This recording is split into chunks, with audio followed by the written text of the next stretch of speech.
Dan and Corey here, welcoming you into Libservative. The great fundamental issue now before our people.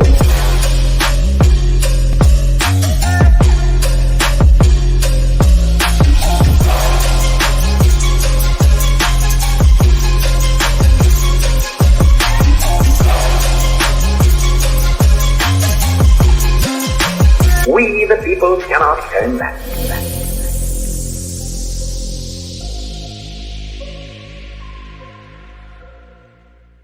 Yeah, welcome in to another rousing rendition of Libservative, intellectual idiots fostering political and cultural literacy. And we're starting a little bit late tonight because Corey and I were too busy arguing with 9/11 conspiracy theorists. So that's a fun way to start the show. These things happen, Dan.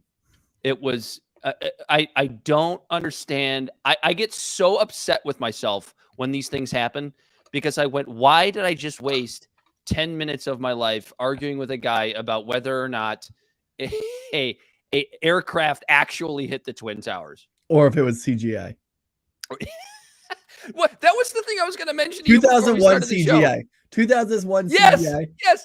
Do you not remember 2001? Cutting Edge was Banjo-Kazooie. Not to mention, like 6 million fucking New Yorkers nobody saw it. Nobody actually saw a plane hit the second tower. We laugh about it. It's not funny. Eyes, Dan. We laugh about it. It's not funny because it's like when these people do this, because it pisses us off. It's the equivalent of Alex Jones saying Sandy Hook didn't happen when fucking kids died. Yeah. And what pisses me off about it is we have a lot of questions about 9/11, right? We got a lot of questions. Legitimate ones. 18 Saudi Arabians hijacked planes and crashed them in the buildings. So we went to Afghanistan and then Iraq for war. There's questions there.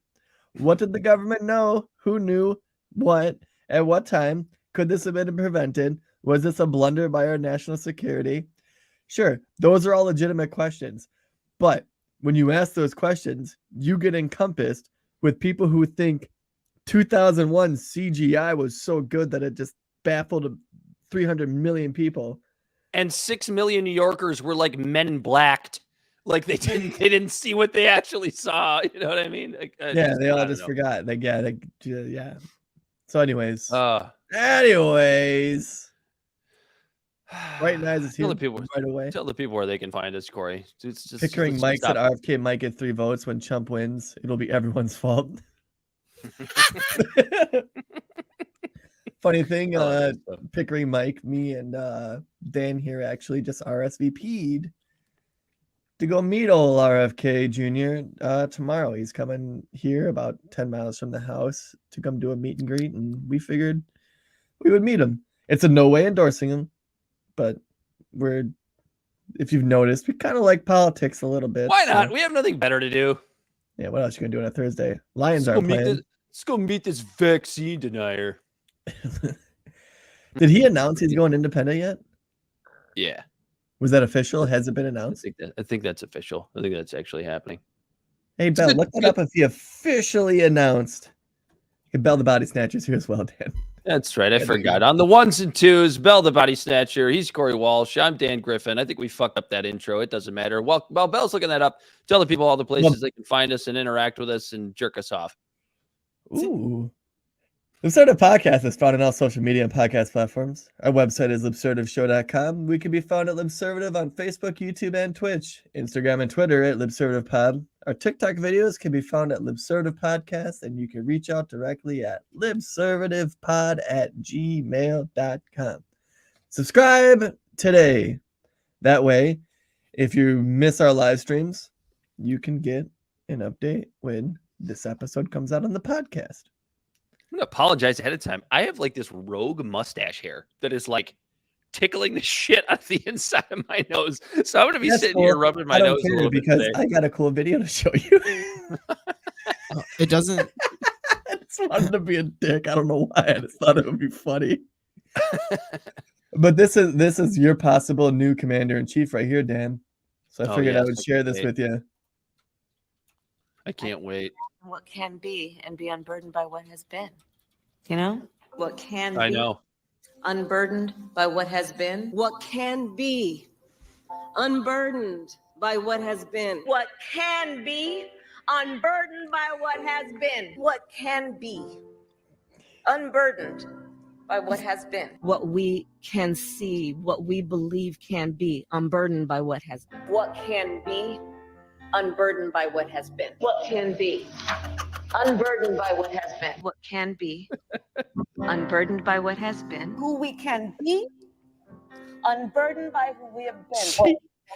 She really is an automaton. Where we can be unburdened by where we have been and unburdened by where we are right now. What can be unburdened by what has been. What can be unburdened by what has been. What can be unburdened Been. What could be unburdened Oh, she didn't do by it what that had time. been. What can be unburdened by what has The programming What got can be fucked up. She needed a unburdened by what has rewiring. been. What can be unburdened by what has been. What can be unburdened by what has been. What can be Can we stop this? unburdened by what has been. Like, Unburdened by it's what enough. has been. Believing in what I'm can enjoying be. watching What this. can be how long is unburdened this? by what It's has 3 been. What minutes. Can be unburdened Okay, by that's what enough. has been. Please What stop. can Please. Please stop. Like, she really is an I just- automaton. Like, every time she raises her right hand and then she points with her left. Matt Walsh shared that actually. No relation. And Matt Walsh, not Matt Welch. Matt Walsh. he goes, one of the people in her staff might have told her that was a profound statement, and she just ran with it. And just kept doing it again and again and again. No, dude, she definitely had like some profound ayahuasca experience or something like that. She's deep like that. You know this. She's very deep. She's not fucking doing ayahuasca. She locked up 3,000 black people. Or no, it's probably a way bigger number than that for smoking marijuana. And then when asked if she smoked marijuana, she laughed about it. I was just lit trying up to a play joint. Just trying to play devil's advocate. There's no devil's It- advocate there. I can't even pretend to play devil's advocate with that woman. Like, she is such an anchor on the Biden administration. Think about how Oh. many people aren't going to vote for Biden because they're like, fuck, he literally is about to die. We're watching his mental decline on a day-to-day basis. That God only knows what his heart is doing. And when he dies, which could be any day, rest his soul if it happens, that is the next president. Is it really strange that like the future of the free world is relying on an 80-year-old man's heart? Like, whether or not it's gonna make one more tick every second. In the 30 seconds that it beats every minute, or in the 30 times it beats every minute. Mm. Boom, boom. Boom, boom. Squeeze through. Just squeeze through one more blast of blood Come on. Please. I'm serious. for me. No, we actually have we For actually me, we have- please, please. we I don't know where we got this, guys. Somebody sent this into us. It must be a really great friend of the show, but we have actual audio of Biden's heart, which is amazing. My 67 Corvette. My Nope, that's not it.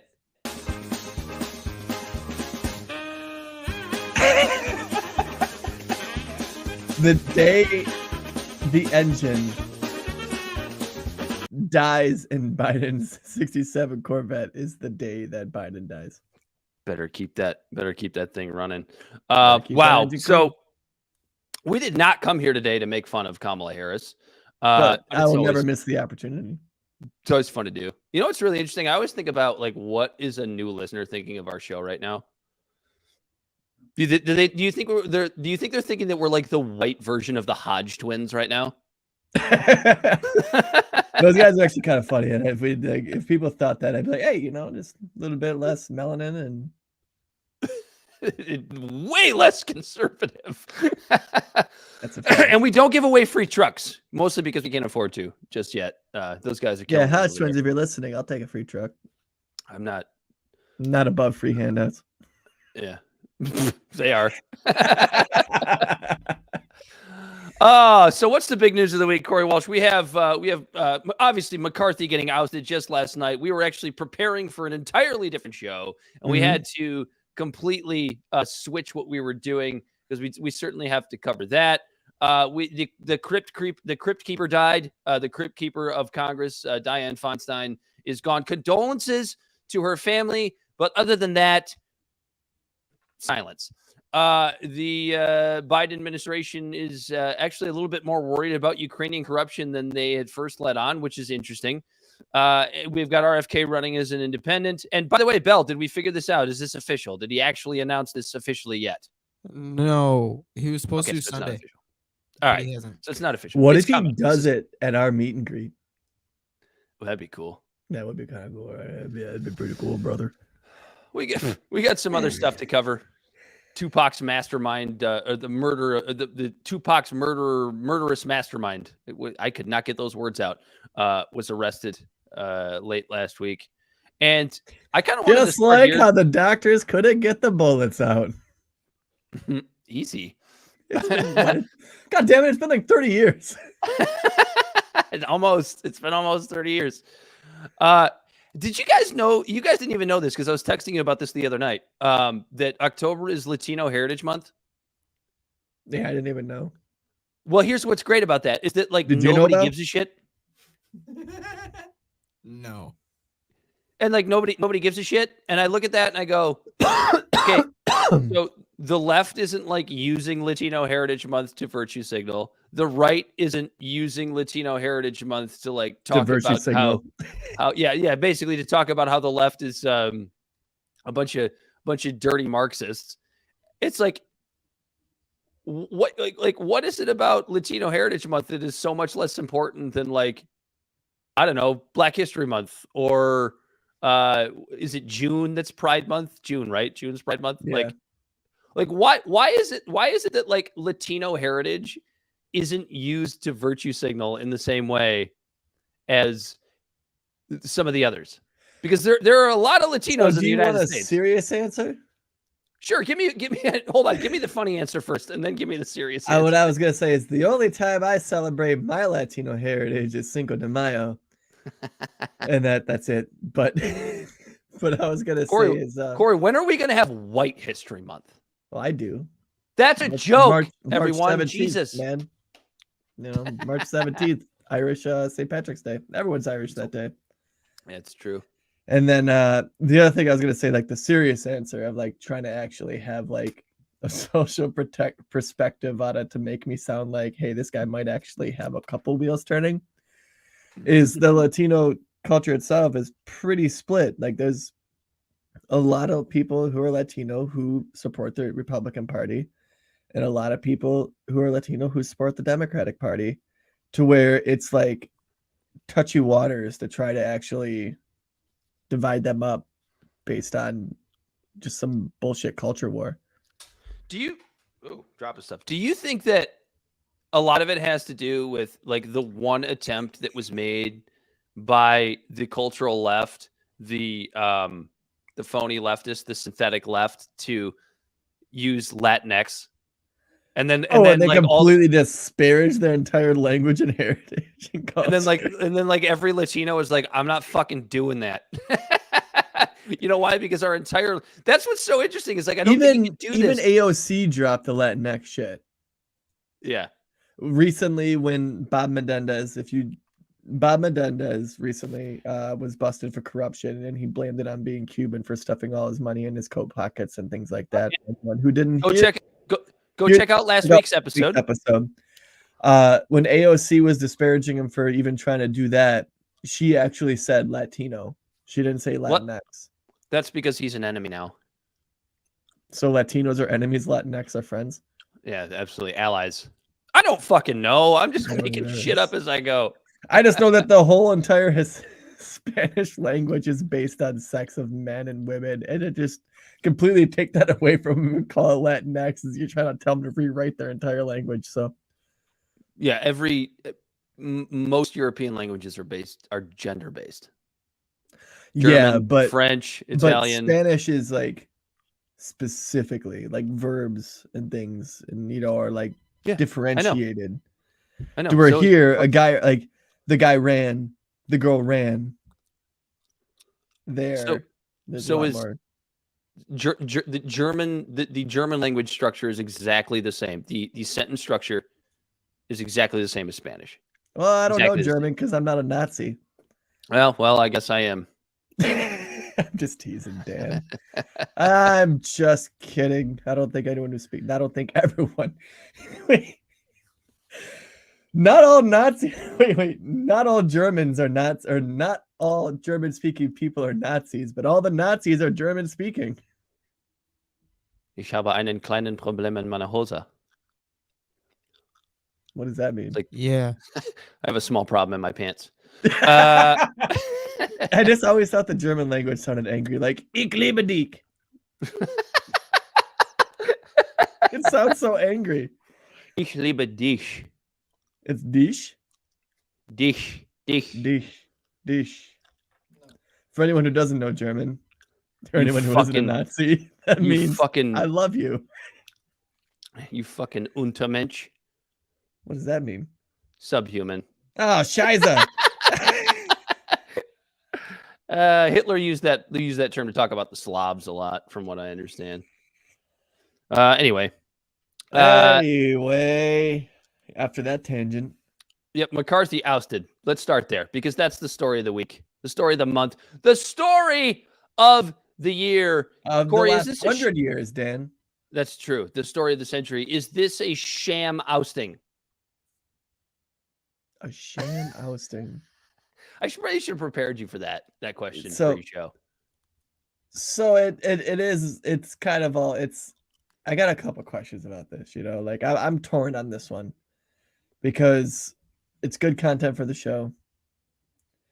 It's hilarious to see the shit show happening, but at the same time, it really, really pisses me off at the fact that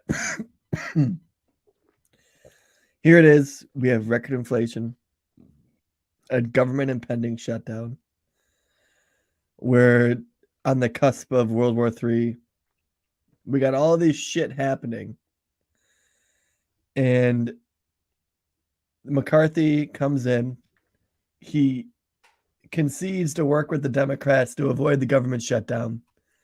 It only pisses off 8 Republicans who had the majority, by the way. It was like what? It's like what, 218 to 210 or something like that. I forget the exact numbers in the House right now. But they turn around, they work with McCarthy to keep the government open, and then when they get the smallest chance to oust him, they do. Because it was 218 votes that kicked McCarthy out of that seat, and only 8 of those votes were Republicans. Well, that's what I find interesting, right? Because you had Matt Gaetz leading the charge on this, for ousting McCarthy as speaker, and he needed every Democratic vote to get it Wait, done. And why did he oust him? Was because McCarthy was working with Democrats to get a fucking spending bill passed, so the And government then what did Gates just do? worked with every fucking Democrat in the House to get Thank you. McCarthy out. Like, I'm so and that's the glad. thing, is you like, answered those questions appropriately. I have no issue with McCarthy being ousted as speaker. We talked about this when he first got the job. It took 75 votes or whatever the hell it was for him to get the job. We knew he was going to be a weak leader the entire time, and he was exactly what was expected.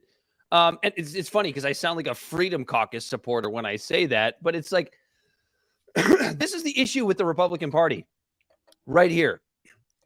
So I believe, and I think you both believe as well, that for the most part, both of the major parties are basically equally evil, right? They work for the same fucking people. They work for the same interests. They basically they try to get legislation passed from their donor class, and then their donors offer them jobs once they leave the Senate. I mean, like, if you really pay attention, you understand that's exactly how the system works. However, the advantage that Democrats have is that they at least have their fucking shit in order. they're organized. They don't, for good or ill. And it's not that they don't have infighting, right? Because they certainly do. But you have the kind of the outsiders in the Democratic Party, the most outsiders being the quote unquote the squad, who at the end of the day they're just fake progressives. They sit there and they talk a big game, but at the end of the day, when Nancy Pelosi, or in this case now probably Hakeem Jeffries, wants something done, they step in line. The Freedom Caucus doesn't do that. Now, it's a matter of whether or not you think that's a good thing or a bad thing, because I think there are arguments both ways. The bad reason, or the reason that it could be considered bad that the Freedom Caucus doesn't ever step in line is because it's like, all right, it's actually kind of cool that even though I completely disagree with everything the Freedom Caucus represents, or for the most part, at least they're willing to like sort of kind of in a quasi way be anti-establishment. So like, that's good, I guess. And then the reason it's bad is that you have shit like this where you have the House in complete disarray. They can't decide who they actually want the speaker to be. And you have an actual opportunity for a government shutdown if things don't get put right into place. Yeah, right now they just have some random pro temper who's just kicking everyone out of their offices. Oh my God, is that fucking funny, dude? And you laugh to avoid from crying, Dan, because so I have two major thoughts. Like, these are the two thoughts that I've had jumbling around in my head since all this started. I'll set it up real quick. Nancy Pelosi was booting. It's funny because when you read the headlines, it's like, what do you like? Nancy Pelosi was kicked out of office. No, she wasn't kicked out of office. She was kicked out of her office at the Capitol building by Patrick McHenry. And I look at what is she doing? Just hanging out in the lobby, like the interim speaker. I have no idea how that works. I don't know who gets. Yeah, what's he called? Like the interim speaker pro tempore or something like that. Whatever it is, but like he's actually just being an asshole now. I don't completely hate it because I'm not a huge fan of Nancy Pelosi. I don't think either of you are either. There is a comedic factor to this. However, it just goes to show how fucking pathetic our leadership is. The whole House is, especially the House. It's so funny. Like the Senate just seems like so much more like serious than the House does. The House is just that's just all it is. Right? The House is just too many cooks in the kitchen. The bar of getting a Senate seat, because there's less of them, is much higher than the House. But so I have two thoughts here that I have written down on the McCarthy ousting. The first one is how fast it happened. And it shows how fast and efficient our government can be when it wants to be. Oh yeah. Yeah, but when it comes to anything, to better the lives of the American people, it's always an omnibus bill with a bunch of earmarks to make the bill unpassable because it pisses everyone off, versus it being just single subject line bills that just making a big bill that gets bogged down, designed to fail in the House, that nothing ever gets passed. But when they want to get their shit together, they do it awfully quick, don't they? You know why that is? Because a spending bill is something that has a lot to do with a huge amount of donors from various different sectors. And every single, whether you're talking about senators or reps, every single one of them wants to keep as many of them as happy as possible. Something like whether or not Kevin McCarthy is Speaker of the House. It's just easy. Like, so that goes to what I'm saying, that if every bill was that simple, things would get done a lot quicker. And then my other thought is, good job, guys. This is to the Democrats. You know, I remember McCarthy conceded to work with Democrats to make sure our government stays open, so our soldiers overseas get paid, so that the whatever that department is, not necessarily the Federal Reserve, but like the departments that look at inflation rates, unemployment rates, that use that data that help influence fiscal policy. When the government gets shut down, all those departments are virtually inactive, right? So Democrats, good job, guys. Do you now think any Republican is going to work with you to keep the government open? Like, it's suicide, apparently, and you're not going to back the person up. McCarthy worked with you, and then you turn around and hung him out to dry. Are they going to vote in any bill that makes Americans, the American life better now? Because you literally fucked him over. Like, But this was dirty politics. That's what politics. But that's what is, politics is, right? Yeah. It's we have a chance to make the Republicans look stupid, and Republicans would do the same thing, and they have. Oh, we know I'm that not that's saying the that case. they wouldn't. They wouldn't. Yeah, it's like any chance you have to make the other major party look bad, you are going to jump all over that. And this is why the two-party system is the worst goddamn thing ever. To Don't forget, guys, our founding father Madison warned against this in Federalist Paper number 10. Don't forget. Yeah, but Corey, he was a slave owner, so like he's Did canceled. Madison own slaves? I'm sure he did. I I don't don't know. Madison did. Bell, real quick, Google if Madison owned slaves. Like either way, he's a founding father. Got you. He was around when slavery happened, but Bell's going to find out for us for sure whether or not James Madison Just because actually he was owned slaves. around. You know how many people were around when slavery happened? Well, that's what I mean. Like it's history started Oh yeah. whenever people Oh, decided Madison history owned started. slaves. Of course he did. Bell Yeah, goes, oh yeah. Of course he did. Owned a Of course lot. he did. He owned it was a worth- lot. It was weird. I don't mean to laugh at the idea of owning slaves. I like to laugh at Bell's response to that. It was worth a check. But Jesus so- Christ, like it's just like so now we're pretty much guaranteed that the government's going to shut down because there's no way any After 45 Republican- days.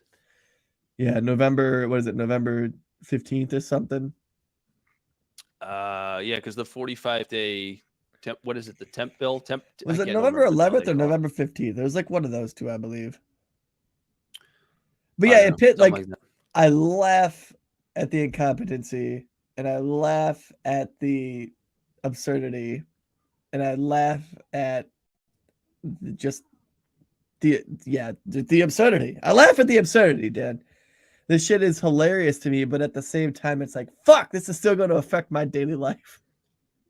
This is what our taxpayer, these people is what my taxpayer dollars are going to. Yeah, which kind of brings us to what we're looking at as far as McCarthy's replacement here. Because there's two names that have really come to the top as of today. We're recording this on October 4th at about 8 o'clock. The two names that have really popped up are actually two interesting names, not from the perspective of like, oh my God, they're going to do a great job as speaker, but like two interesting names is because they would kind of, I think, take the job in two separate directions. So you have Steve Scalise and you have Jim Jordan. I don't really understand why Steve Scalise wants the job. This is a man who's been shot and almost killed on a baseball field and also is recovering. They didn't from get me cancer. yet. Yeah, and also is recovering from cancer. And it's interesting because like as a human being, and particularly a human being who's taken a job in Congress, I actually kind of like Steve Scalise. And maybe that's because he almost died once and now is fighting cancer like he's actually a person. He's the RoboCop of the house. Yeah, I mean, I guess, for a career politician, and like I said, maybe it's because he's almost died. He seems to be the kind of person that is a person. That's tough to say. When You you're only talking know he's a about person, Congress Dan, people. because people die and he almost did. And he's doing it that's right true. now. I mean, he's a deeply a committed conservative. cancer joke.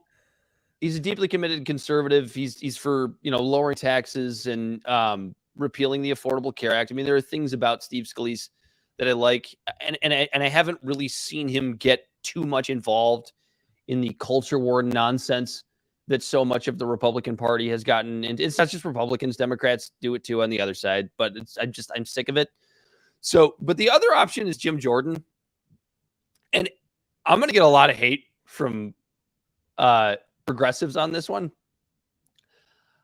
I don't hate Jim Jordan in the same way that so many other people do. I think he is absolutely appalling on cultural issues.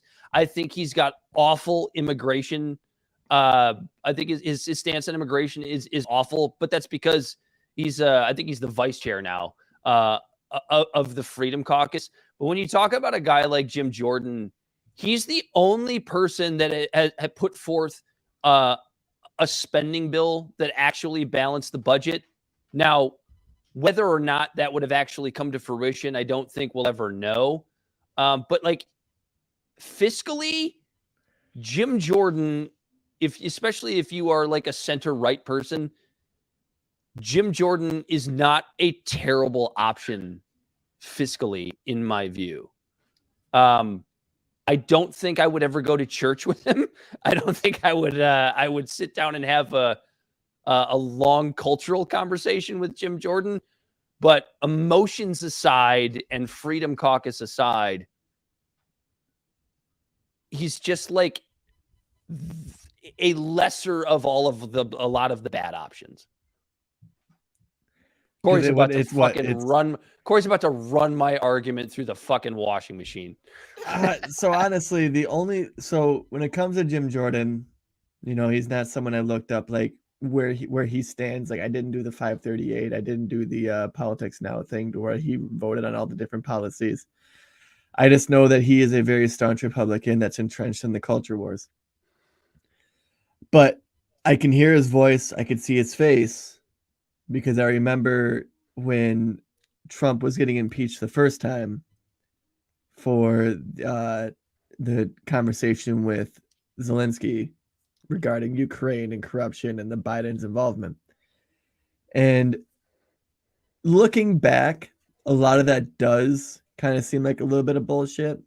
And I just remember him being a pit bull and in the hearings of him just trying to run people through the dirt and just over talking people and being an asshole in those. Yeah. And I think that's where he gained his prominence. Yeah.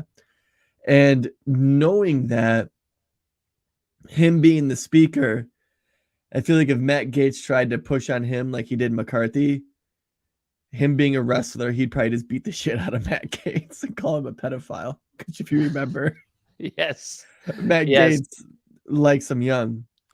So Jim Jordan, just as like a brief sort of background of kind of where he's been recently. So Jim Jordan is, he's spent some time fighting to get the Outer Continental Shelf open for oil drilling. He's tried to prevent the EPA from regulating greenhouse gases. Now, as a progressive, when you hear that, you think that Jim Jordan is the kind of person who just loves pollution. But that's not what this is about, right? This is more about when you regulate gas. It has a lot to do with like the carbon tax and the kinds of things that take away our liberty as human beings, where we have to pay for the things that we use. So there are just they want us to pay more money so we can fund these bullshit ousting of speakers and foreign wars. Yeah, he's continued to try and get the country's finances back on track, and like whether or not that'll pay off, I don't know. But like I was not completely against his some of his budget ideas, and I don't know what they all are. I haven't spent enough time. Ready Player J, Scalise. I took a literal bullet for this shot. There's nothing more you jabronis can throw at me. Yeah, I mean, I genuinely like Steve Scalise as a person. I mean, not everyone does, though. At the end of the day, he's still a pro-war fucking neocon. Not everyone likes him, Dan. It's evidenced by being shot. Yeah. He survived. Player pimp took one shot. Now he walks with a limp. And somebody on Twitch with just random letters as their name. Trump is probably going to be speaker. EJ. That's ridiculous. I know that a lot of the Freedom Caucus would like this. I know that Marjorie Taylor Greene posted this earlier that Donald Trump is most likely going to be speaker. That's like last time, didn't she say Donald Trump as announcing him as speaker when McCarthy was running, when people were trying to just name out names? Didn't she fucking do that? I think we She talked might have. about Oh yeah, that. she did. did. Yeah, when We they were trying to talked figure out about that. nominees. Yeah, I'm yeah. sure she he's did. going to be nominated again. But Oh, the difference. I'm sure he will. So when we say that it wouldn't happen, we're not saying that he wouldn't be nominated, but he's probably not going to get the nomination. Oh, Cliffy Foon said hi, boys. Hello, Cliffy or Kilthy. He said Mickey Mouse should be the speaker. Disney would disapprove because of their stringent copyright protectionism. Yeah, so it's not going to be Donald Trump. Remember when people were throwing out Justin Amash? So I liked that idea a lot better. Justin Amash. I would take Justin Amash in a heartbeat. Menage. Amash. He actually just came out with a little X or a tweet. I don't even know what they're called anymore about this. He said that in the short term, this is unprecedented waters and it is scary and it's like insane and it's crazy that this stuff is happening. But in the long term, setting the precedent to hold different people in office accountable will be good for the country. Yeah, so I don't know. I don't know what we're gonna get. I would imagine. I think from a political perspective for the Republican Party, a guy like Steve Scalise probably makes the most sense. He's probably there's probably gonna be some pushback within the. You can pick any good Republican that you want, Dan. It doesn't matter because not all the Republicans are gonna vote for him, and the Democrats sure as shit. Like that's what pisses me off. They were so quick to vote out McCarthy, but they're not going to vote for any of the other Republicans that they bring to the table. That's what's interesting about Scalise. You might get some Democratic votes for Scalise. You might. You think so? I don't think it, because it doesn't have to be very many. I mean, you talk about a handful of Democrats. Jim Jordan's not going to get any from Democrats. There's no chance in hell that's going to happen. But yeah, if Scalise could just get a couple of votes, I don't know why he wants the job. Steve, just stop. I don't know why you want to do this. Well, he needs the medical care. He needs the insurance to cover him for his radiation therapy. And that's half a joke, half like seriousness. You know what I mean? Like EJ seems pretty sure that he's 90% sure that EJ is 90% sure. And you know what, EJ? We will be the first to eat crow and absolutely admit that on our show and then call you out and say you were right. We're not a type of show that is going to be like try to explain things away and say, like all of our opinions and our stances in this show can be changed tomorrow. But I'm going to tell you exactly. My opinions change as the facts change, sir. What pray you? But I'm going to tell you exactly why it's not going to happen. Because Kevin McCarthy was a milquetoast Republican. And he absolutely milquetoast Republican, and he barely got the sort of center right, not necessarily never Trumper portion of the Republican Party, but like the people that were kind of, well, I guess I'll support Trump if he's the president, but if he's not, go away. It's not going to happen. Anyway. Yeah, there's too many names that vote against him to where no one would be held accountable in the Trump culture. You know what I mean? Corey, not only did we lose a speaker, we lost an icon, the Crypt keeper of Congress, Dianne Feinstein, passing away at the age of 141. As Babylon B said, don't worry, it's not going to affect her 2024 run. It's not. She did announce from the grave that she is running for another term in Congress. So we had to bring this up. I don't have a lot to say because here's Dianne Feinstein, right? I am very, obviously condolences to her family and everybody that cared about her, all that stuff. She was still a human being. I get all that. However, she was a warmonger. She supported the Iraq war. She supports the Ukraine war. She is an absolute establishment cuck, or was. So rest in peace.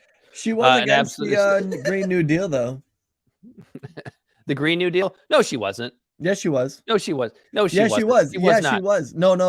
No. She was against it. Hold on. Let me preface this. She was against it. She was against it as it was written, but she was absolutely for something like a Green New Deal. Like that's fair. Yes.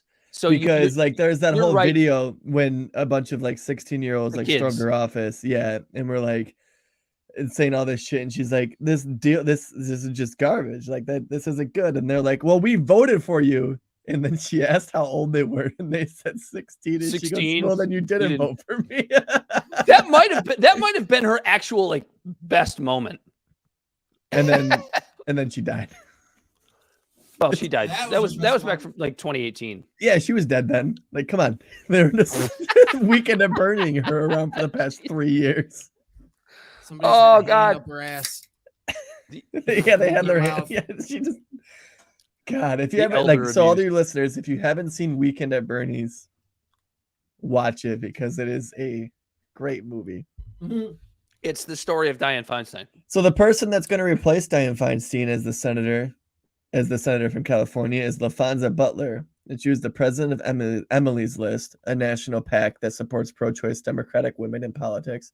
Governor Gavin Newsom announced her appointment on October 2nd, 2023, after Feinstein passed away on September 29th, 2023.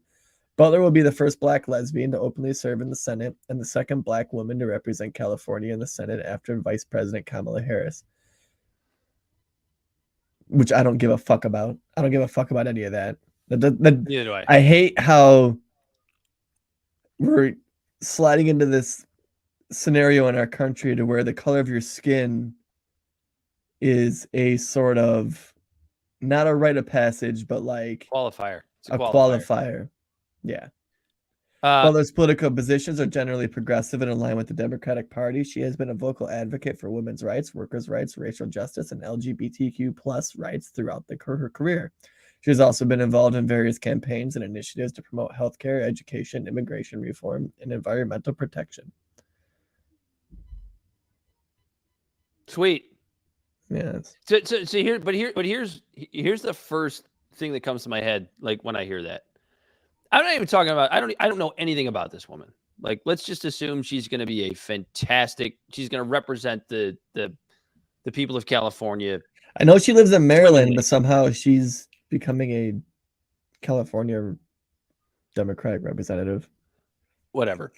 Let's just assume she's going to represent the Californian people swimmingly. This is what's scary about when you have deep blue or deep red states. When you have when you have the governor of California able to appoint a replacement in Congress, and you know that there's absolutely no way she will not lose the election when it comes forth. So essentially, Gavin Newsom just picked a new career politician. Yeah. That's what just happened. That's why you and I, Corey, often talk about living in this like purplish type state, or you hear a lot of people talking about living in the Austin, Texas area now because it's like a blue city in a red state. Like that's where you find like the best discussion and the best politics is in places like that. Because you have to Michigan, have the where it's discussion. purple. But you have to have the discussion. You actually have to campaign. It's not an you extra actually echo have chamber, to tell. yeah. You actually have to tell your constituents how you're going to help them. But this is just a situation where fucking King Newsom gets to just appoint somebody, whoever he wants, just gets to appoint him. He knows that she will never lose an election. And honestly, we do a lot of hyperbolic scenarios and hyperbolic talk on our show, but I don't think this is hyperbolic at all, as evidenced by the fact that Dianne Feinstein kept fucking winning. It's Feinstein, Corey. I don't care. She's dead. She's a Stein, not Too a Steen. soon? There's a difference. Damn. No. You know, hell? everyone's like, Damn. let the dead, respect the dead. No, fuck that shit. And fucking everything up.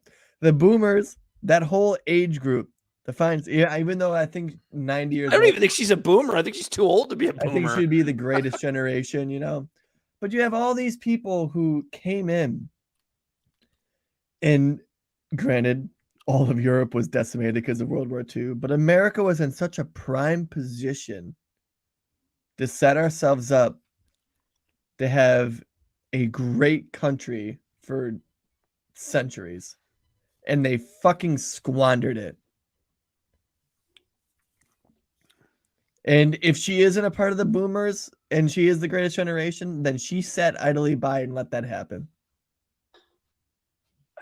So I have no remorse. Can't let go of power. R.I.P. 90 fucking years old, getting shuffled around in a wheelchair. Doesn't even remember that her kids had power for a state. Doesn't know what she's fucking voting on. That's Is a it representative. How do people just Maybe. let that slide? It's I'm going to answer my own question. I'm pulling a damn. How do people let that slide? Because they let the bullshit party over people shenanigans just rot their brains. And it's like, well, she's not going to lose. So why not? And you just know leave what? her And in it's there? just as much the Republicans' fault because they didn't prop up a decent candidate to oppose her. Well, even if they did, it wouldn't have mattered. It was just that California is so captured. It's so captured by blueness. Like in the same way that Alabama is captured by redness, but I would even the say difference is Kentucky. the difference is California has such a massive population and there's so many electoral votes, which is why California matters so much, which is why you want to walk down a wormhole, which is why Democrats don't need to give a shit. They don't need to give a shit about the working class anymore. They don't have to battle for anything because they have California. They have New York. They have these massive collections of electoral votes for the presidency. And I can already hear it. I can already hear our red listeners going, that's why we got to get rid of the electoral college. No, that would be the blue listeners. Yeah. Oh, I'm sorry. Yes. Yeah, Yes. That's the why blue we got. listeners. Did I say red? Did I say red, yeah, listeners? You did. I meant You blue. sure did, Dan. Sorry. That's my fault. The electoral college is important. It doesn't take much nuanced thought to understand how important the EC actually is. Yeah. I don't know. R.I.P. I'm sad. Rest in pieces. Jesus. No, I'm just kidding. I'm just being mean. My wife walked in right before we recorded and handed me a Moscow Mule, and I'm feeling a little bombastic, Dan. I don't think we really need to talk about a whole lot about the government shutdown being canceled because it's only basically a 45-day stay on this. But the important part is it includes no aid to Ukraine. So sweet. Yeah, that's a good segue into wait. Ukraine is corrupt? What? Someone That's a democracy. That's a democracy that we are trying to defend, Corey Walsh. We need to defend that democracy. So I'm going to pull a little bit of a Jimmy Dore here, and I'm just going to read this political article. Why are you farting over there? You should mute your mic. That's gross. Leaked U.S. strategy on Ukraine sees corruption as the real threat. So the Biden administration officials are far more worried about corruption in Ukraine than than they publicly admit, a confidential U.S. strategy document obtained by Politico suggests. The sensitive but unclassified version of the long-term U.S. plan lays out numerous steps Washington is taking to help Kiev root out malfeasance and otherwise reform an array of Ukrainian sectors. It stresses that corruption could cause Western allies to abandon Ukrainians' fight against Russian invasion, and that Kiev cannot put off the anti-graft effort. Perceptions of high-level corruption, the confidential version of the document warns, could undermine the Ukrainian public's and foreign leaders' confidence in the wartime government. That's starker than the analysts available in the little-noticed public version of the 22-page document, which the State Department appears to have posted on its website with no fanfare about a month ago. Which is, I find really, really funny that if you remember before the Ukrainian war happened, when Ukraine wanted to join NATO and all in the EU and all that, all these leaders were like, no way, Ukraine is corrupt as fuck. And then as soon as the war happened, they're like, oh yeah, we got to get them into NATO and the EU because you know what? Fuck Russia. Oh, did Dan leave? Dan left me. The confidential version of the integrated country strategy is about 3 times as long as contains many more details about U.S. objectives in Ukraine, from privatizing its banks to helping more schools teach English to encouraging its military to adopt NATO protocols. Many goals are designed to reduce the corruption that bedevils the country, which I also find funny that, like, even though they're in war, Bell, even though Ukraine is in war, one of America's main objectives is to privatize their banks. Interesting, right? Right. And then make sure more of them speak English. God damn it, speak English or get the fuck out. It's almost Ukraine, like I guess. everything since 9/11, it's almost like everything's turned into a kleptocracy. Every time we try to fix these problems overseas. Yeah. The quiet release of the strategy and the fact that the toughest language was left in the confidential version underscores the messaging challenge facing the Biden team.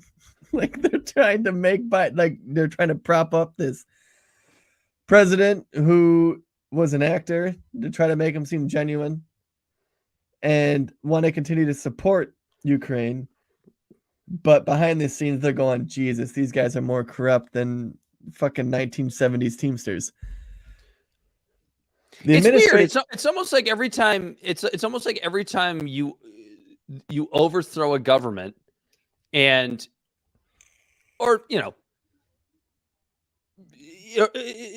participate in arranging a coup to overthrow a government. It wasn't really us. It was an inside job, right? That's what we always say. Right. It's almost like every time you do that, the puppet government that goes in their place is more corrupt than the one you fucking replaced. Yeah, they pop in thinking that, and we think that they're going to do what we want, and then they're like Pinocchio going, I got no strings to hold me down. No, they sit there and they sit there and they go, you mean these idiots, these Americans, they're just going to give us money? They're just going to give us money? What should we do with that money? I don't know. Let's pocket it. Let's launder it. I don't know. Let's take it, buy some coats, and sell them at 10 times the rate that they're worth, and then we'll take that money and pocket it.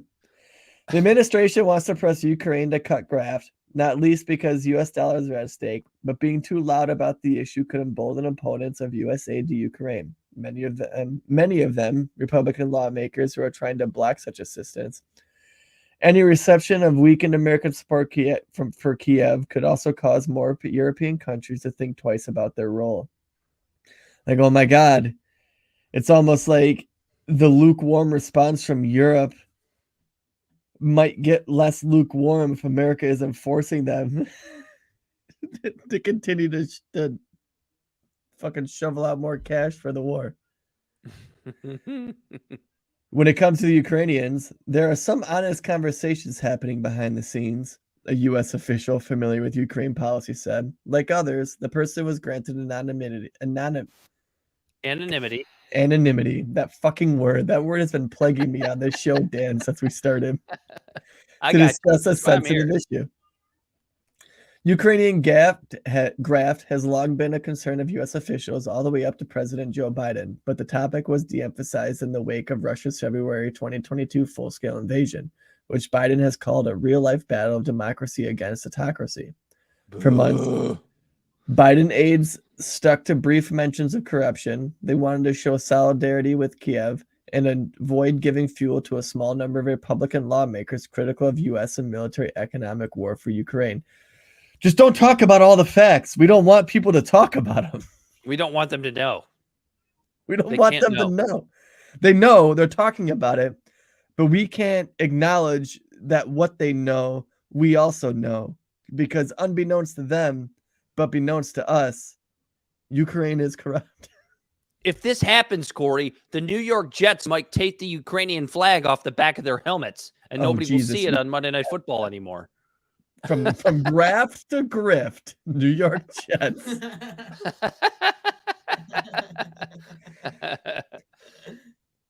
For months, Biden aides stuck to brief mentions of corruption. They wanted to show solidarity with Kiev and avoid giving fuel to a small number of Republican lawmakers critical of U.S. military and economic aid for Ukraine. More than a year into the full-scale war, U.S. officials are pressing the matter more in public and private. National Security Advisor Jake Sullivan, for instance, met in early September with a delegation from Ukrainian anti-corruption institutions. I wonder who funds those institutions. I don't think I know. You said you don't think you know? I don't think I know. Hey, Bell, real quick. See if you could find who funds the Ukrainian anti-corruption institutions. It's going to be a long shot, but... He's not going to find shit. It's going to all be blocked. It's been scrubbed from the internet. But if anybody can find it, it's Bell the Bodysnatcher. He's the best in the business. A second U.S. official with the discussion confirmed to Politico reports that the Biden administration is talking to Ukrainian leaders about potentially conditioning future economic aid on reforms to tackle corruption and make Ukraine a more attractive place for private investment. Imagine that. Imagine that. If that reforms to tackle corruption and make Ukraine a more attractive place for private investment. Wait, doesn't corruption make isn't it the corruption that makes it more attractive for private investment? No, public private. Public private investment for sure. Yeah. It just sounds like we're trying to turn them into another little cesspool to money launder. Right next we want more private money just put into your country. Right next to our perceived enemy. Those dirty Reds. But don't worry, Dan, there's a caveat. Such conditions are not being considered for military aid, the official said. And even though they're corrupt, we'll still keep giving them money. Of course, because we have to because defend those soldiers need 30% of the weapons we're sending them. Bell found something, maybe. G7 donors, European Union as a collective or they're deepening the pockets of the movement to make Ukraine less corrupt. The Ukraine is putting money into it, which is essentially us putting money into it. And then the United States Congress announced was $203 million in additional money towards that. It's the USAID. So it's us. Yes. That's backing these mostly anti-corruption efforts. Yeah. That makes me have so much more faith in it. That's like when like a police department gets in trouble for something and then they investigate themselves. That's like when all the focus groups right now that are out there that are talking about this, the general populist support for the Ukrainian war are being funded by places like Raytheon and all the different aerospace and like General Dynamics and all the different military companies. Because that's also happening. Sounds legit, dude. A spokesperson for Ukraine's foreign ministry did not respond to the request for comment, but Ukrainian President Vladimir Zelensky has fired several top defense officials in a recent crackdown on alleged graft, a message to the United States and Europe that he's listening. He's like, oh shit, the jig's up, boys. You're out of here. Yeah, go to Canada and celebrate another Nazi, you fuck. The Integrated Country Strategy is a State Department product that draws on contributions from other parts of the U.S. government, including the Defense Department. It includes lists of goals, timelines for achieving them, and milestones that U.S. officials would like to see hit. The State Department produces such strategies for many countries once every few years. A State Department official, speaking on behalf of the department, would not say if Washington had shared the longer version of the strategy with the Ukrainian government or whether a classified version exists. So, speaking on behalf of the department, would not say if Washington had shared the longer version of the strategy with the Ukrainian government. So basically, our government knows, but they won't admit if they're even holding Ukraine to the fire, feet to the fire, and whether or not They want them to actually try to do this. William Taylor, former U.S. ambassador to Ukraine, said many ordinary Ukrainians will likely welcome the strategy because they, too, are tired of the endemic corruption in their country. No shit. Ukrainians, you and Americans have far more in common than we initially thought, because we, too, are tired of the corruption in our governments, both home and abroad. It's all fine, as long as it doesn't get in the way of the assistance we provide them to win the war, he said. The document says that fulfilling American objectives for Ukraine includes making good on U.S. promises of equipment and training to help Ukraine's armed forces fend off the Kremlin attacks. So basically, like, just a quid pro quo. What does that mean again, Corey? I don't think we've heard that word. This for that. Anytime within the last, I don't know, 6 years, I don't think we've gotten ourselves familiar with that bit of Latin. The confidential version also describes U.S. goals such as helping reform elements of Ukraine's national security apparatus to allow for decentralized, risk-tolerant approach to execution of tasks and reduce opportunities for corruption. Could you just fucking imagine, Dan, if I can't. The U.S. Yeah, me neither. If the U.S. put as much concerted effort into decentralized, risk-tolerant approach to execution of tasks and to reduce opportunities for corruption on our homeland? Corey, there is no corruption here. It's all on the up and up. It's great. Do I have to read the Hunter S. Biden quote again? The Hunter S. Biden? Hunter S. Thompson. Jesus. I got Hunter Biden on the brain. What is his middle name, by the way? Is it S? Because that would be great. Not an S. The Robinette. Although the NATO military alliance is not close to allowing Ukraine to join, the American strategy often cites a desire to make Ukraine military adopt NATO standards. One hoped-for milestone listed in the confidential version is that Ukraine's defense ministry establishes a professionalized junior officer and non-commissioned officer corps with NATO standard doctrine and principles. So we're just hoping for hopes and dreams, and in return, we're giving them billions of dollars. So we just want them to adopt NATO strategies, but we don't want them to, like...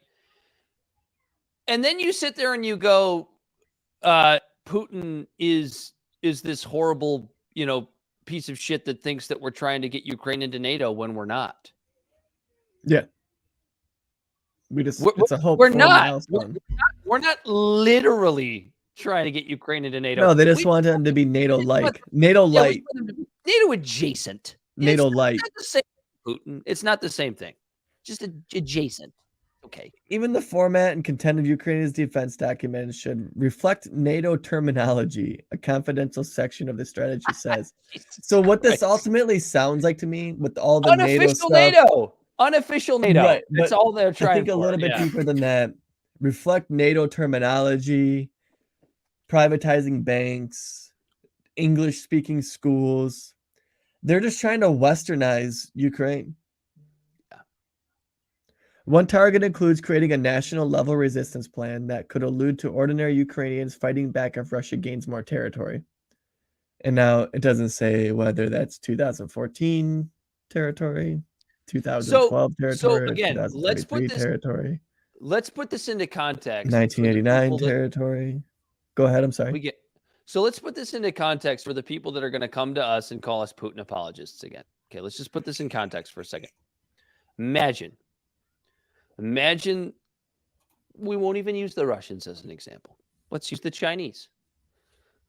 They go to Mexico and they go, we want you to just adopt Chinese military strategy. We're not allies. Just we want you to adopt this military strategy. Oh, and by the way, we're going to put Chinese schools here. We're going to make we want to make sure that all Mexican students learn Mandarin. But no, we're not United States. We're not encroaching on your part of the world. We're just We're just trying. We want to socialize their banks as the Chinese might do, right? As opposed to what we're doing in Ukraine, where we're trying to privatize them. Dan, it sounds like you're explaining plausible deniability. Yeah, it's like, but Putin has absolutely no reason to be fearful of any of this. It's just no big deal. It's no big deal. Yeah, don't worry, Putin. They're not going to join NATO. We just want them to just be NATO without. We're Putin apologists, though. We're Putin apologists. The U.S. also wants to see Ukraine produce its own military equipment by establishing a domestic defense industry capable of supporting core needs, as well as an environment that boosts defense information technology startups, according to one of the confidential sections. U.S. officials appear especially concerned about the role of an elite few in Ukraine's economy. Oh, sounds like home. Could you imagine? Just fucking imagine if we put our own fucking country in as much scrutiny as we're claiming to do behind closed doors in Ukraine. Well, there's the distraction. Oh my God. De-oligarchization, particularly of the energy and mining sectors, is a core tenet to building back a better Ukraine. The public part of the strategy declares, and one indicator of success, the confidential version states, is that the Ukrainian government embraces meaningful reforms decentralizing control of the energy sector. Because we blew up pipelines. We gave them no option, Dan. It's laughable. It's so bad. Like, if you don't even have to be paying that close of attention to realize what's happening here. The United States appears eager to help Ukrainian institutions build their oversight capacities. The goals listed include everything from helping local governments assess corruption risks to reforms on human resource offices. Nothing about getting rid of Nazis, though. Yeah, that comes later. That comes afterwards. Yeah, just give them some freedom. They'll realize their Nazism is a farce. Just give them a little more democracy. Somehow that'll make it better. As one example, the strategy says the U.S. is helping the accounting chamber of Ukraine enhance its auditing and related work in part so it can track direct budget support from the United States. Our own fucking government can't even audit itself correctly. What is it, $6.4 trillion like every year that the Pentagon empties its pockets and goes, oh, we don't have the receipts? The strategy describes ways in which the United States is helping Ukraine's health sector, cyber defenses, and organizations that battle disinformation. So that is something we're on board with here. Corey, that's important. It calls for supporting Ukrainian anti-monopoly efforts and initiatives to spur increased tax revenue for the country's coffers. The confidential portion calls for Ukraine's financial systems to increase lending to encourage business expansion. Because it's our dollars that are going to you anyways, you got nothing to lose. And a reduction in the state's role in the banking sector. Privatize them banks. You see how well it works here. One envisioned milestone for that section is that Alpha Bank is transparently returned to private ownership.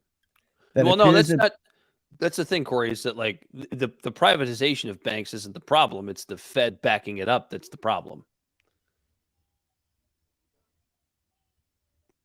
You lost? Maybe. Did I lose you? I just had a million thoughts. That's gonna be one I needed to. No. Okay. So if what you meant by privatized banks was if it's going to be the same as it is here, where banks have their profits privatized but their losses socialized, that's the problem with our banking system. Yes, they get profits, we pay for the losses. That's the problem. Too big to fail, Dan. Exactly. That appears to be a reference to an institution now known as Bank, which was previously Russian-owned but nationalized by Ukraine. Interesting. The U.S. strategy appears intent on ensuring that Ukraine not only retains its orientation towards the West, but it develops special ties with America. You're not a part of NATO, but we want you to develop special ties with America. NATO adjacent, Corey. It's okay. Yeah. NATO light. Putin didn't say anything about NATO adjacent. He just said they can't join NATO. Those are So two we're different actually things. so ex post facto, we're actually giving him what he wants. No big deal. I'm sure that's what they're telling diplomats from Russia. Nothing to see here. Nothing to see here. One way Washington believes that will happen is through the English language. Because never mind, they're already fighting over whether or not they speak Ukrainian or Russian. Let's throw English into the mix. The strategy indicates the United States is offering technical and other aid to Ukraine's education ministry to improve the teaching of English, and that it believes offering English lessons can help reintegrate Ukrainians freed from Russian occupation. God damn it. You know what makes that so frustrating is the fact that our fucking students can't even read. Like our students don't even know English. We have seventh graders that are at a fucking fourth grade reading level, but we got all the resources to go to Ukraine and teach them English to stick it to those dirty reds. We can't speak English speaking kids hear English. Now we're going to speak people that speak Ukrainian and Russian English? But don't worry, U.S. officials are also helping Ukraine build its capacity to prosecute war crimes in its own judicial system. Except for the Nazis that moved to Canada and get praised by the parliament there. The desired milestones include the selection of more than 2,000 new judges and clearing up a backlog of over 9,000 judicial misconduct complaints. Hey, Bell, real quick. Oh, God. Google how many judicial misconduct complaints occur in Michigan or in America by the year. Okay. He's got it. U.S. officials are also helping Ukraine build its capacity to prosecute war crimes. Okay. That didn't take long. The average is more than 100 a year. 100 a year. 1,509 cases from the last 12 years. Okay, so I expected that number to be way closer. But at the same time, misconduct and That's a lot. judicial misconduct, misconduct here is way more lenient than what we're trying to push in Ukraine, it sounds like. Clarence Thomas. Shocker. Alito. And those are only cases where somebody resigned, retired, or was publicly disciplined following the accusations of misconduct. Oh, so those are only cases that came to fruition. These aren't just complaints. Yes. These are things that came to fruition. it's So probably that a lot number more. is probably much larger. Much. The strategy also calls for building the U.S. diplomatic presence in Ukraine, expanding beyond Kiev to cities such as Lviv, Odessa, Kharkiv, and Dnipro. I feel like I was able to nail all the names of those cities right when this war started, and I already forgot how to say them. They weren't so bad. Due to earlier staff drawdowns spurred by the full-scale Russian invasion, the embassy remains in crisis mode. One of the public section states, the State Department official will not discuss the current embassy staffing numbers. So we don't even know how many U.S. people we have at the embassy. It's probably a shit ton of CIA operatives. That's where all the missing Pentagon money went. As they have in past communications reported on by Politico, U.S. officials note the inventive ways in which the United States is providing oversight of American aid to Ukraine, despite facing limitations due to the war. Those efforts have included using an app called Sealer, S-E-A-L-R, to help track aid. So don't worry, Dan, don't worry. There's an app for that. Yeah. Good. Bell put in the private chat in 2020, as far as judicial complaints, there were 1,253 just in 2020. Does that include ones that actually came to? Yeah, that's total. So that's ones that didn't come to anything. They were just the complaints in itself. Complaints. Right. And that's Did it in 1 say year. in that article? Let me scroll back up. It would have been about 13 a year that would have come to fruition. So No, is that just 2020? just 2020. Yeah, that's just 2020. So if you average out the years, literally 1% of the complaints come to fruition and something comes of it. And it's usually probably a resignation. Yep. That's And all it nothing leads more. to. Yeah. Yeah. So I'm looking for that number in the article. I'm trying to see if it says anything about if it doesn't say like that. I think that's just a total number. It doesn't give a year of those 9,000. So that could be 9,000 over 20 years, to where if that number that Bell gave us of 1,253 in 2020 alone, I'm sure that number hasn't gone down on average. It's probably gone just up. yeah. So we're looking at 4,000 in 3 years. But yeah, so that's the end of that article. But yeah, so Ukraine's corrupt as shit. We're really worried about it. But all of our think tanks on the popularity of whether or not we support this war and the focus groups are paid for by like Raytheon, General Dynamics, Boeing. Boeing. So according to them, America's on board no matter what, man. We're with you. As long as it takes, we will fight to the last Ukrainian. Just keep your Mandarin out of Mexico. That's all we care about. Keep your Ukrainian out of Ukraine, I guess. We want them all speaking English. Oh, I hate it. Oh, that American hegemony. What does this button do, Dan? Thing that gives us our freedom. What does this button do, Corey? God damn it. You blew me up. Yeah, so Jamal. I'm sorry. I was Jamal. I had nothing else to say about the Ukraine corruption. Representative Jamal Bowman, a Democrat from New York, pulled a fire alarm in a building housing congressional offices. The incident occurred on Saturday, shortly before the House was scheduled to vote on a government funding bill.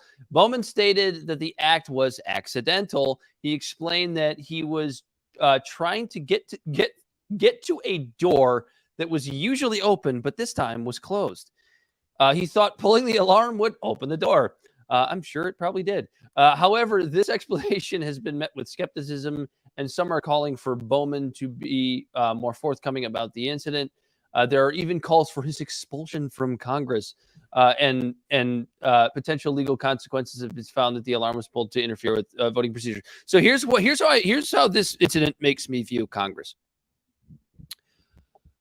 You know that kid that thinks it's just funny in high school to pull a fire alarm? Yeah. You know how they're like, if you pull the fire alarm, we're going to expel you from school. That's what this seems like to me. Like they want to get rid. They want to get rid of Jamal Bowman because he pulled a prank at a local high school. I never wanted to pull the fire alarm. I mean, I never actually pulled the fire alarm in school, but for some reason I just wanted to because maybe I have a little bit of opposition to the defiance disorder. They had cameras in school when we were in high school, Corey. Maybe your school didn't, but mine, in my hoity-toity part of town, we did have cameras. No, I've thought about things like that, and I remember sitting there, like when you're supposed to be paying attention to what the teacher's saying, running scenarios through my head on how to do it. And like I had this whole thing where it's like you just get to a real crowded area, you get a stick because you know how it has that die in it. And if you pull it, it pops the die. Get a stick and just reach it from over and pop it and drop the stick and be like, oh, there's a fire. You're an asshole. I thought about scenarios to do it. I never did it. I was too busy getting in trouble for hazing because we would play dumb games in groups of kicking each other and they related it to gang activity. Yeah, Corey, old Corey here, the gang banger. Yeah, you dirty Crypt you. That wasn't a Crypt. Wasn't a blood either. What were you? Straight X, bro.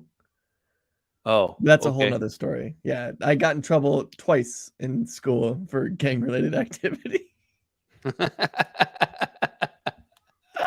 It sounds so goddamn funny at 34 years old because it was always like kind of innocent, silly shit. But yeah, your boy got in trouble for gang-related activity. This is racist. So are you accusing Representative Jamal Brown of gang activity in Congress? No, you are. I said I was in a gang. I'm not assuming Jamal Brown was in a gang because he's black. You just, extrapolating your high school experience to Jamal Brown. Yeah, good for him. I wish I could pull a fire alarm and get away with it. Thought about it all the time in high school and junior high. So here's the thing, Corey. So he says he was like in a rush, and he really wanted to get to vote on the basically the bill that was going to keep the government from shutting down for the next 45 days. And he couldn't get through this door, and he thought if he just pulled the fire alarm, the door would open without thinking that the alarm would go off. So there's two possible scenarios. Either he was doing what Republicans are accusing him of doing, which is trying to delay the vote, which doesn't really fucking make sense considering the president is a Democrat and you want to make him look as good as possible. But then again, you want to make Republicans look bad. This is politics in the United States, 2023. I get it. But the other possible scenario is that he's just a fucking idiot. And either way, like probably not a person you want representing any sort of best case constituency. scenario, he's a an fucking idiot. moron. Worst case scenario, he was pulling some chicanery. Yeah. And also, he's got me now revisiting on how to get away with pulling fire alarms, because the next time a line is too long at either Cedar Point or at the grocery store, I'm going to figure out how to pull that fucking fire alarm down. Don't do it, Corey. You won't know it's me. Don't do it. You'll never get elected to Congress. I won't tell any of you. I'm going to be like, did you hear about that crazy bastard that pulled the Next fire time alarm in the grocery store I was at? The next time I hear about a false fire alarm here locally, I'm going to be like, it was Corey. Corey, you're just going to be like, Corey, you crazy son of a bitch. Next time I hear Kimberly Gill on Fox 2, not Fox News, Fox 2. There's a the recent local Fox string station. of fire alarms being Kimberly pulled. Gill's on Channel 4, isn't she? I think Kimberly Gill's on Channel 4. The footage is going to be me at the self-checkout, calmly checking my things out as everyone else is scrambling around and running out of the building. I'm just like, what, guys? I wonder if that stuff shuts down when the fire alarm goes off. I don't know. I'm not going to Google it. What happens if you pull a fire alarm at a Kroger? Hey, Belle, Google if the self-checkout closes if you pull the fire alarm.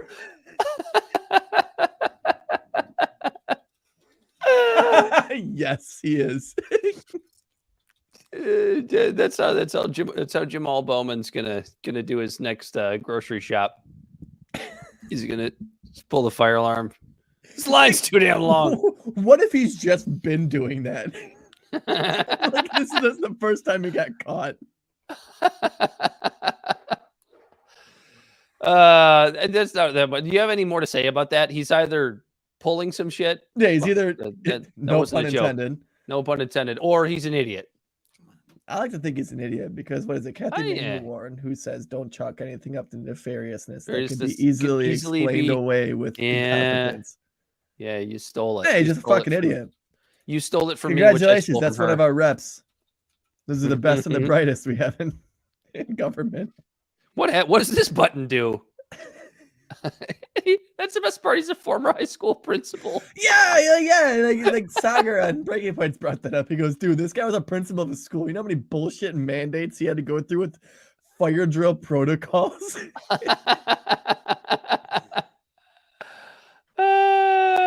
He really just didn't think that an actual alarm would go off, huh? I don't fucking know. He either, or he did. Well, he is thought it would unlock possible? the door. Is it possible that it's like a combination of both, though? Could he have been like, I'm not going to get to the floor and I really have to vote on this? Yeah, that's what he said. He said he was rushing to go and make the vote. When at the same time, it's like, you're a representative of, I'm not sure how many people, will you look up Jamal Bowman, Bell, and see how many people he represents? And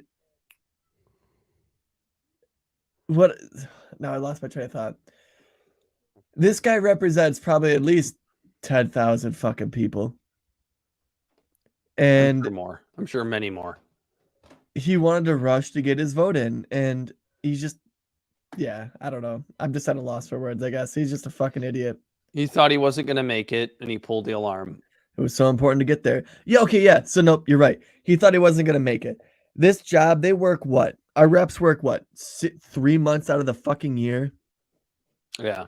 At least in Washington. You got Fetterman who won't even wear a fucking suit. And you got this guy who his only job is just to represent his constituents, and he can't even show up on time. Again, when his office is so close. By the way, Corey, here's why this is important. Again, he was a high school principal that knows what fire alarms do. No, but he couldn't get somewhere on time. How many fucking students do you think he punished for being late for class as a high school principal? And he couldn't get to the House floor to Rules vote. for thee, not for me. Yeah. Yeah. Good night, everybody. Yeah, and then RFK is running as an independent. Yeah, we're gonna go see him tomorrow. That's all I got. The Amazon thing we could talk about next week. Yeah, I don't know. I'm probably gonna have to update the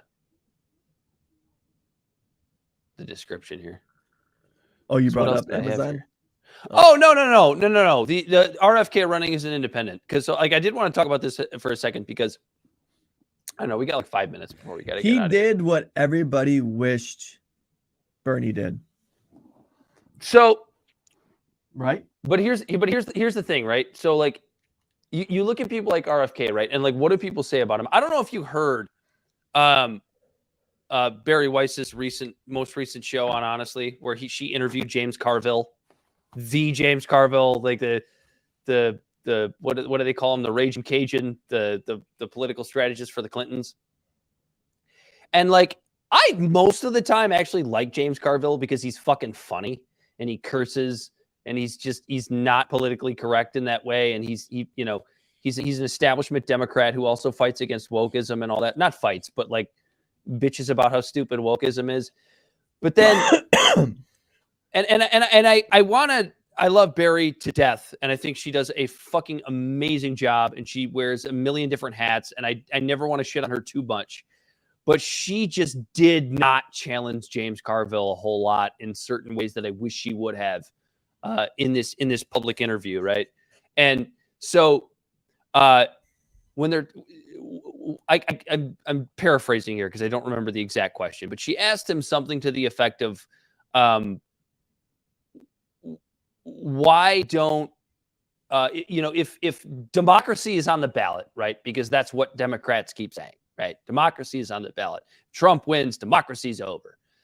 And yet they're making this conscious effort to make sure that Biden open the field for a decent candidate. Exactly. That Biden stays in office. And James Carville, he actually agreed with that. He's like, you know what? It doesn't make sense. Like, if democracy is on the ballot, then democracy basically, again, I'm paraphrasing. He didn't say these exact words, but he essentially agreed with her. Like that the primary should be better. But then he goes on to say, like, well, who's the challenger? And he said, these were his exact words because I remember. He said, and it's not Bobby Kennedy, by the way. And he went on to say what every fucking establishment Democrat says, which is essentially disparaging the quote unquote crazy things that he says. And this is what this is what I take issue with. If you have noticed that every time somebody has come up and said that Robert F. Kennedy Jr. is a crazy person, they say one thing. He's an anti-vaxxer. I know Matt Welch, and I have a lot of respect for Matt, but this is one thing he has definitely gotten wrong. He said that one of the issues that he had with Bobby Kennedy was that he said he accused Bobby Kennedy of saying that I think this was back in like 2014 that anybody who is a climate denier should go to prison. That's not what he said.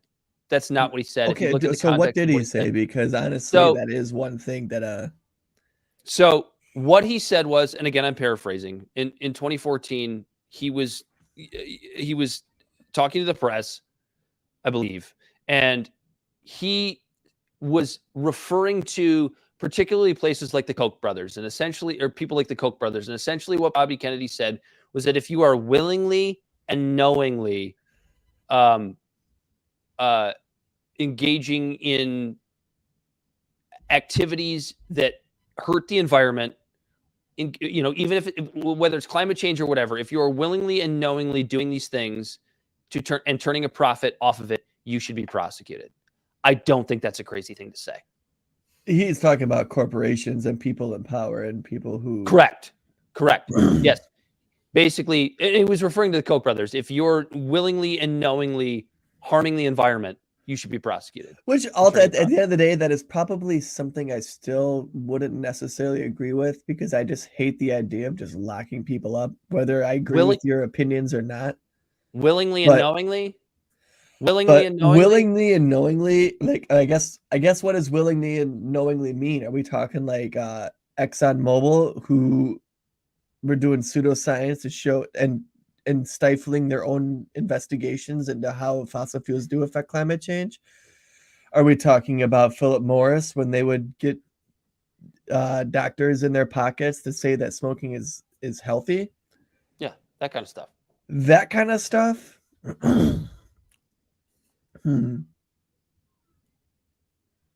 But this idea that's one I have to chew on, Dan. This idea that Bobby Kennedy was saying that climate change deniers should go to prison, that isn't what he said. That just isn't what he said. It was a shitty paraphrase. Yeah, that's just that's absolutely, and this is what people keep doing with this man. But they keep going. It's just hyperbolic stuff like you and I do when Matt Welch says things like that, I'm sure. Right. And I think we do it. Well, and I agree. Like you know me, dude. Matt Welch.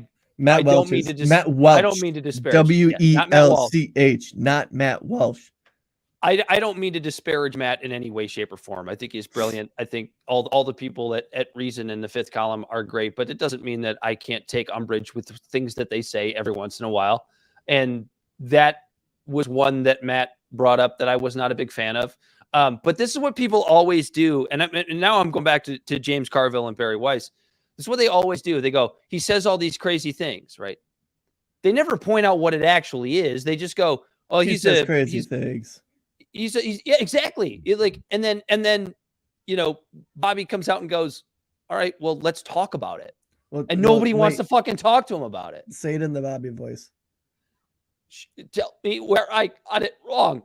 But he does. and tomorrow when we meet him, I want you to go, Bobby, I love you so much that I think I got your voice down. Can we record that?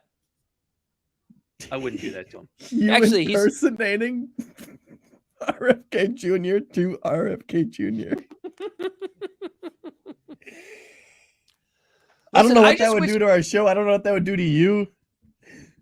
I just wish it would stop being this whole, like, if you want to say that Bobby Kennedy wouldn't be a good president, bring up the things that he's actually talked about policy wise, right? Because all they talk about is his anti-vax stuff. And look, I'm not in 100% agreement with him on the vaccine stuff. I don't know enough. He's definitely looked into it a hell of a lot more than I have. It doesn't mean he's right. But at the end of the day, like, what does him being against vaccines have to do with his ability to govern and be the president of the United States? 100%. What does it have to do with that? As long as Nothing. just like how if someone's trying to mandate vaccines on the general populace, I think is 100% wrong. I think somebody actively trying to stifle research, development, and innovation into the vaccine field would be wrong. But which he's not doing, and he's never done. He isn't doing, and he's never been in a position of power.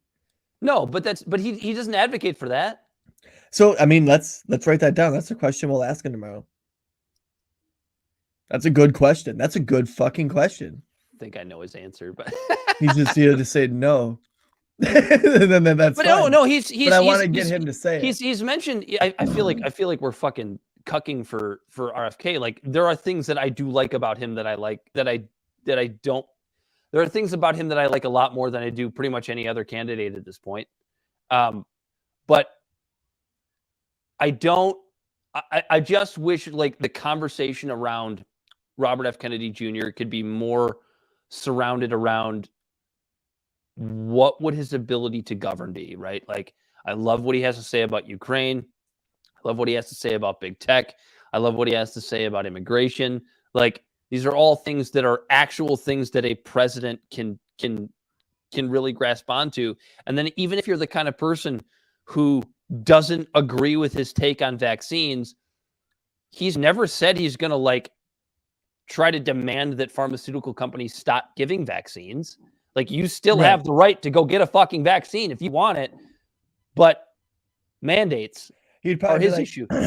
I just think that all the information should be put on the table. If you noticed, I gave up halfway through trying to actually do his voice, but he'd probably say he thinks that like all the information should be out about vaccines and that we shouldn't be stifling the negative effects. That even if the negative effects of something is like 0.0001%, that's still a wealth of knowledge and very important information that people need when they make decisions on whether or not they're going to give themselves or their children vaccines. Well, yeah, it's just like any other medication, right? Like when somebody advertises, which is fucking crazy that we advertise medications. We're the only country who does it other than New Zealand. And New Zealand even has a bunch of way more serious restrictions than we have when it comes to advertising medications on TV. But they have to say, like, here's all the possible side effects. Like, when have you ever heard about like side effects from vaccines? It can't be because they don't exist. Right. They're just not talking about. Exactly. And that, so like, when it comes to that stuff, like, I'm fine if somebody wants to go get a vaccine, but they should be informed about what they're actually putting in their body. Yeah, and that goes back to just everything when it comes to our country. And I guess this will be our final thought of the show. Whether it's the vaccine thing and whether or not people should know about like the negative effects, no matter how minute they are, when it comes to free speech, when it comes to information, banning books, banning CDs, when the government itself is trying to stifle any of those things, you're dumbing down the population by not giving them alternative information to learn how to think, not what to think. You're also telling them that they're too stupid to make those decisions for themselves. Food for thought. Food for thought. Tell the people where they can find us, Corey. Libservative Podcast is found on all social media and podcast platforms. Our website is libservativeshow.com. We can be found at Libservative on Facebook, YouTube, and Twitch, Instagram and Twitter at LibservativePod. Our TikTok videos can be found at Libservative Podcast, and you can reach out directly at libservativepod@gmail.com. Subscribe today. And if you can, give us like a good rating if you like the show. It helps boost the algorithms, gets more people to catch our show and see it. And it helps the show reach more people, because I feel like conversations like we have on here that are just dive deep into nuance and just making light of issues that are serious, but still talking about them is conversation that's deeply missed in the country. So don't oversell it, Corey.